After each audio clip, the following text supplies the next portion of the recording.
नमस्कार साथियों, मैं एम के सर एक बार फिर आपके अपने channel digital knowledge with M K sir में स्वागत है। RBSC अर्थात राजस्थान माध्यमिक शिक्षा बोर्ड के सभी रिजल्ट्स आ चुके हैं, लेकिन बहुत से बच्चों को अपने परिणाम पर, अपने रिजल्ट पर ऑब्जेक्शन होता है। जो वे असंतुष्ट होते हैं कि हमारा परिणाम हमारे उम्मीद के अनुसार, जो बच्चे असंतुष्ट हैं अर्थात अपने रिजल्ट से संतुष्ट नहीं हैं, वे रीचेकिंग या रीटोटलिंग करवा सकते हैं। उसके लिए आपको कैसे आवेदन करना है उसके बारे में आपको पूरी डिटेल से स्टेप बाय स्टेप इस वीडियो में बताया जाएगा।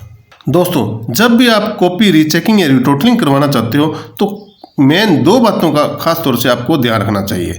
एक तो ये कि उसके नियम या शर्तें क्या है, क्योंकि एक छोटी सी चूक भी आपको समस्या में डाल सकती है। आपको नियम व शर्तें पूर्ण रूप से पता होना चाहिए। नियम व शर्तों के लिए भी हमने एक वीडियो बनाई हुई है जिसका लिंक डिस्क्रिप्शन में दे रखा है, आप वहां से भी आप वीडियो देख सकते हो। वो वीडियो देखें, फिर आप ऑनलाइन आवेदन करें। इसके अलावा दूसरी मेन बात यह है कि आपको ऑनलाइन आवेदन की लास्ट डेट पता होना चाहिए, क्योंकि अगर आपकी लास्ट डेट निकल जाती है तो ऑनलाइन आवेदन करने से कोई फ़ायदा नहीं होगा।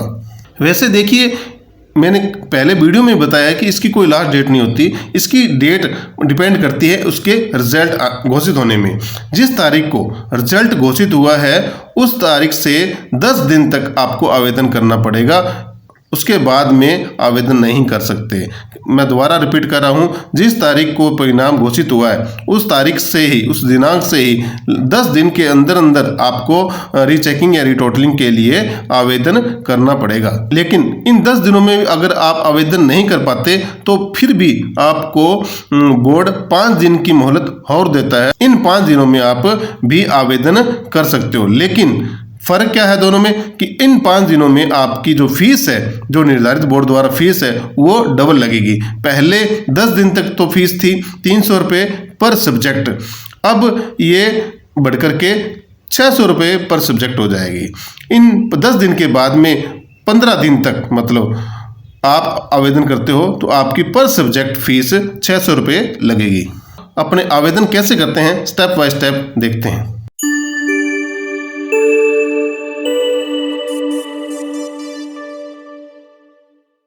अब दोस्तों, आपको मैं बता दूं कि अपने फॉर्म को ऑनलाइन कैसे करना है। तो सबसे पहले तो आप ये ध्यान रखें कि हमें बोर्ड की साइट, जो ये बोर्ड की साइट आपको दिखाई दे रही है, इस बोर्ड की साइट पर जाकर के हमें अपना रजिस्ट्रेशन करवाना होगा और हमें एक अपनी आईडी अपलोड करनी पड़ेगी। हमें रजिस्ट्रेशन कैसे करवाना है, कैसे अपने ऑनलाइन फॉर्म फिल करना है, इसके बारे में अपने डिटेल से जानेंगे। इसके लिए दोस्तों बोर्ड की जो ऑफिशियल साइट है उसको हम ओपन करेंगे और यहाँ देखें आप स्कूटनी पर क्लिक करेंगे। यहाँ स्कूटनी पर आपने क्लिक करना है रजिस्ट्रेशन के लिए। उसके बाद में इस तरह का इंटरफेस आपके सामने शो होगा। हमने स्टेप 1 पर यहाँ क्लिक करना है तो आपका रजिस्ट्रेशन होगा। यहाँ क्लिक करने के बाद में इस तरह का इंटरफेस आपके सामने शो होगा। यहाँ आपने अपने बारे में डिटेल क्लिक करनी है, फिल करनी है। तो सेलेक्ट क्लास में आप जिस क्लास में भी हो, 10th या 12th जो भी है, यहाँ आप फिल कर दें। इंटर रोल नंबर, आपका खुद का रोल नंबर आएगा यहाँ। इसके अलावा अपना मोबाइल नंबर, यहाँ मोबाइल नंबर फिल करना है। मोबाइल नंबर फिल करते समय ये ध्यान रख लें कि आपका लास्ट में जो भी बोर्ड की तरफ से मैसेज आएगा वो SMS के द्वारा इस नंबर पे ही आएगा। तो ये ध्यान रख लें, मोबाइल में SMS की सुविधा उपलब्ध होनी चाहिए, सर्विस बंद नहीं होनी चाहिए। उसमें DND सर्विस है जो मोबाइल नंबर पर एक्टिवेट नहीं होनी चाहिए, अर्थात SMS की सुविधा उपलब्ध होनी चाहिए। वही नंबर आपने देना है। उसके बाद में आपने ईमेल फिल करनी है। यहाँ अपना अकाउंट नंबर भी फिल करना है। अकाउंट नंबर का नाम, फिर बैंक का IFSC कोड, उसके बाद बैंक की ब्रांच, ये पूरी डिटेल सही तरीके से आपने फिल करनी है। इसके अलावा एड्रेस, अपना एड्रेस के अलावा पिन कोड, नीचे चलते हैं। उसके बाद में आपने यहाँ अपने कोई भी ID की फ़ोटोकॉपी या PDF यहाँ अपलोड करनी है। अधिकतर अपन आधार कार्ड की फ़ोटोकॉपी अपलोड करते हैं, तो आपने आधार कार्ड की ही फ़ोटोकॉपी अपलोड करनी है। आधार कार्ड के दोनों तरफ की एक ही पेज पर फ़ोटोकॉपी है वो अपलोड करनी है। साथ ही ये ध्यान रखें कि इसके एक लिमिट साइज़ में ही इसको अपलोड करनी है, अदरवाइज ये अपलोड नहीं होगी। अगर उसका साइज़ PDF का साइज़ ज़्यादा है तो आप डिस्क्रिप्शन में एक लिंक दे रखा है, उस वीडियो देख करके आप उसका साइज़ भी कम कर सकते हो अपने आप। उसके बाद में आपने यहाँ कैप्चा डालना है और यहाँ क्लिक करना है। उसके बाद आप रजिस्टर्ड पर क्लिक कर देंगे।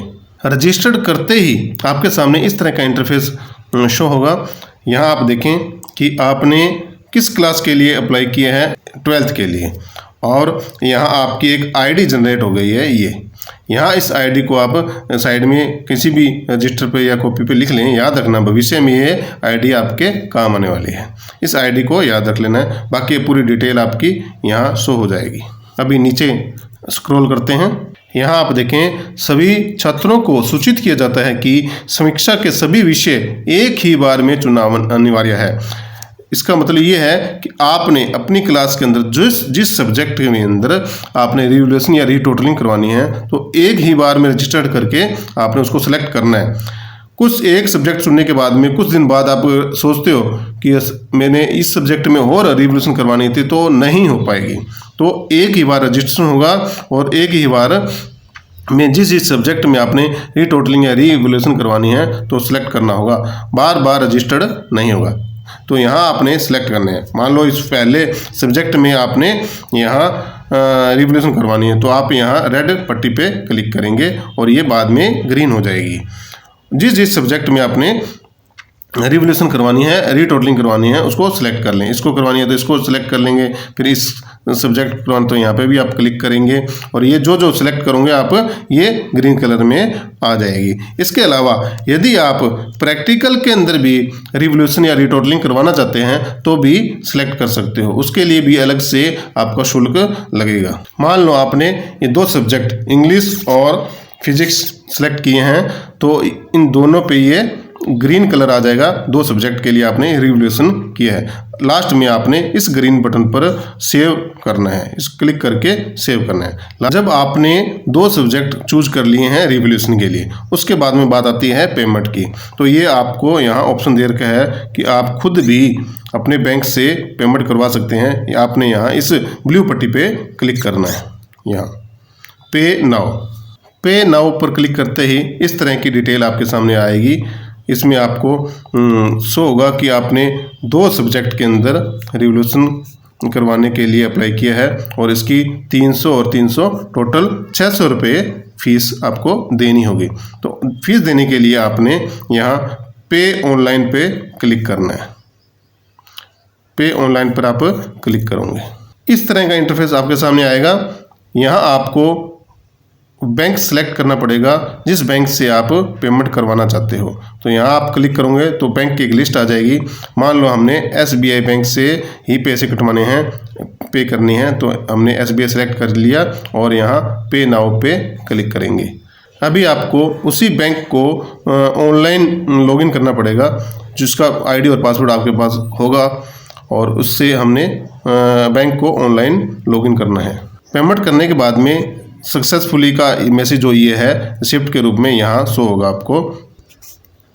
और इस रिसिप्ट का अगर आप प्रिंट लेना चाहते हो तो यहाँ क्लिक करना होगा, जो इन फ्यूचर आपके काम आएगा। इस तरह दोस्तों आपकी 2 सब्जेक्ट के लिए पेमेंट हो जाएगी और आपका ऑनलाइन आवेदन हो जाएगा। लेकिन दोस्तों अभी तक आपका प्रोसेस पूरा नहीं हुआ है।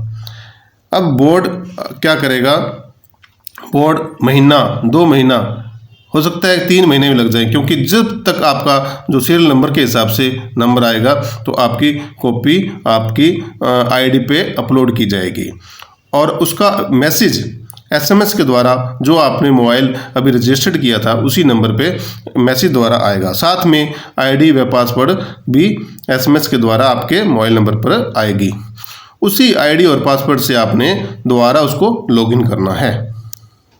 बोर्ड द्वारा आपकी जो ID है उस पर एक कॉपी अपलोड कर दी जाएगी।